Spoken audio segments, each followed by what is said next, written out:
Hello everyone, magluluto tayo ngayon ng ulam na napakamura at kayang-kaya sa bulsa. So ito ang gagawin natin guys, i-slice natin ng maliliit yung ating longbin at meron tayong 2 itlog. I-beat lang natin to.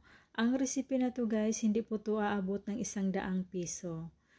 At lagyan natin ng asin, paminta.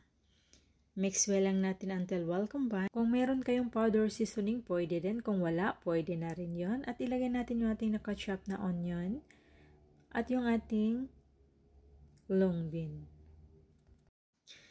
Ngayon, i-mix lang natin yung ating mga ingredients until mag-coat doon sa ating itlog. Ayun, napakasarap nito guys at napakamura. So, maglagay lang tayo ng konting oil at i-fry na natin yung ating mixture. So, ang kalabasan nito guys is tortang long bean. O, diba?